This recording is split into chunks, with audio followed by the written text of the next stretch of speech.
Most people know me as Fran. When my sister Bibiana and I were first enrolled in a co-ed school in Kuala Lumpur, there was excited chatter from our classmates that they were expecting some Mat Salleh white students. This was because of our surname, Peter. Much to their disappointment, when we arrived, we looked just like the rest of them. Many of them were puzzled and tried to guess our racial background. You don't look Indian. You don't look Chinese. You also don't look Malay. Definitely not Mat Salleh. What are you? These were some of the common phrases we heard when we were growing up. After our dad abandoned us, the family had to look for ways to earn a living. Despite my mom working long hours washing clothes and cooking food, and some extra help from the nuns, it was extremely hard to get by with 4 mouths to feed and clothe. There were my brothers Joe and Michael, my sister Bibiana, and me.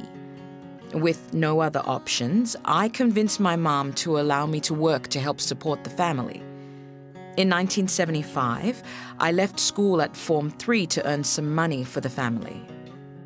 I had always loved singing, and it all began in my typing church. I then suggested to Mum that I could make a living with my singing when I showed her an ad from an entertainment agent in Malay Mail who were looking for pub singers. Well, feeling extremely worried, my mum was concerned that the entertainment business could lead me to a world of drugs, alcohol, and prostitution. After much persuasion, I convinced Mum to make the trek to Federal Hotel for the audition. After I sang, the agent said to my mum, "This girl is very talented. She will go far."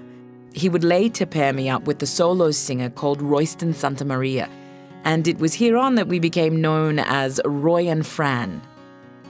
Being a non-Malay girl singing local Malay songs did have its ups and downs. At times, I have encountered some prejudice, but amongst the Malay community, they were surprised that a non-Malay singer could carry Malay songs extremely well.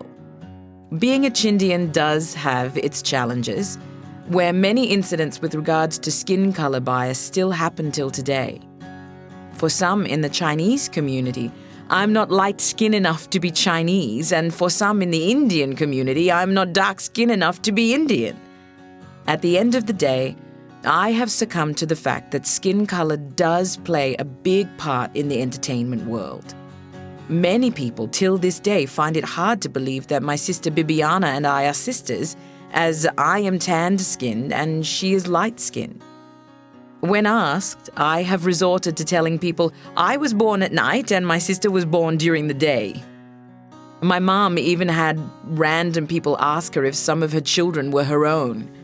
Feeling fed up with these seemingly insensitive questions, she had even turned her response into a joke and said, "I picked Fran up from the garbage dumpster."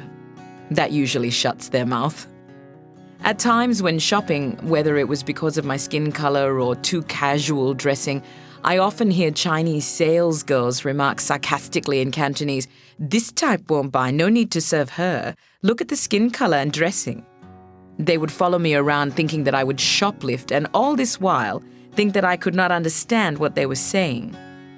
Now, before I exit, and if I had a chance, I would tell them in Cantonese, "Don't think for a second I didn't understand a word you said.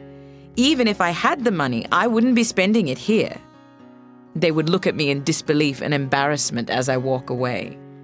After all these years hearing those comments, I have yet to hear any of them apologize for their snide remarks.